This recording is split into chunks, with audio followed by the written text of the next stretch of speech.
Most Americans are operating financially under financial stress or financial duress, which causes them to make bad financial decisions over and over and over. Let's get into it.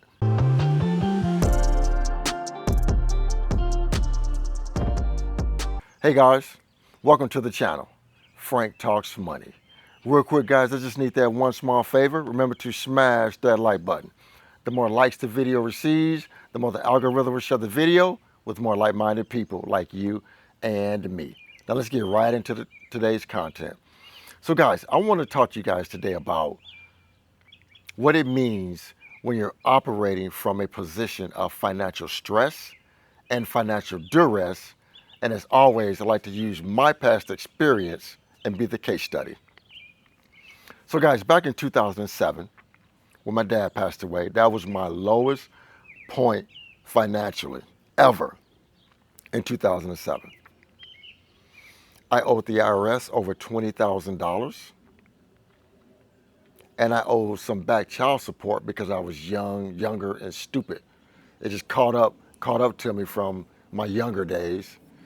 And in 2007, I was 35 years old. That was the year my dad passed away. It'd be 18 years this year in September. So like I said, I always use myself as a case study so you guys can understand my point.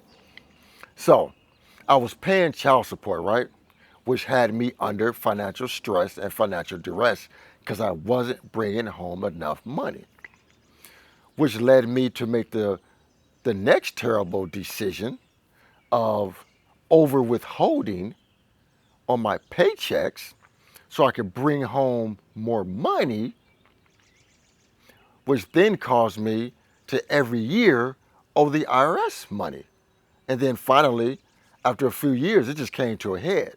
And it got to the point to where I owed the IRS over $20,000. But it all came to a head because I was operating from a point of financial stress and financial duress.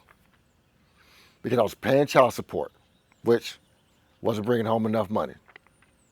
Then that caused me to take that stress and make another bad decision and then go and over withhold. So my IRS taxes, federal taxes, would be less so I can bring home more money. Hopefully that would help me bring home more money. But then that led me to owe the IRS even more money every single year until it finally caught up with me. So it was being in one bad financial position and then mentally making another bad financial decision that kept going on and on and on till it all finally came to a head. Most Americans operate like that today. Guys, did you know lottery tickets are sold mostly to the poor and middle class individuals? I cannot tell you guys the last time I bought a lottery ticket. I can't tell because I'm not operating from a point of financial stress or financial duress. Sometimes that one lottery ticket gives people hope. Man, if I could just hit the lottery, all my problems would go away. All my money problems would go away. So when poor and middle class individuals go and buy lottery tickets, that's their one little hope that they can hit it and it will solve all of their money problems. Guys, do you know why payday loans, liquor stores, pawn shops, all of these places are in relatively poor neighborhoods? Why are these establishments in relatively close to poor neighborhoods? Because poor people, broke people, make bad financial decisions when they're under duress, right? They're gonna drink. They're gonna go to the pawn shop and pawn shit. They're gonna go to the payday loans, the title loans, because they're operating from a point of financial duress. That's why those establishments surround themselves around poor neighborhoods. It's all a mind game, guys. It's all a mind game. And I see Americans, and I see people doing this all the time. They get into debt. And what do they keep doing? They keep going into more debt because they keep making bad financial decisions. Because they think this debt is going to help get them out of this debt. They have a car, and they think, well, I'm having issues with this car, so I need to go to the car lot and get a better car. Knowing damn well you can't afford the payment on that car. And getting that car note is going to put you in a worse financial position. They run up their credit cards. And then once those credit cards are maxed out, then what they do? They go take out a personal loan. Because why? Because they're already under duress because their credit cards are maxed out. Or they go to buy now, pay later because the credit cards are maxed out. Or they can't get a personal loan. Or they go take out a payday loan because they can't use the credit cards because they have no money. Because the car note's costing too much money.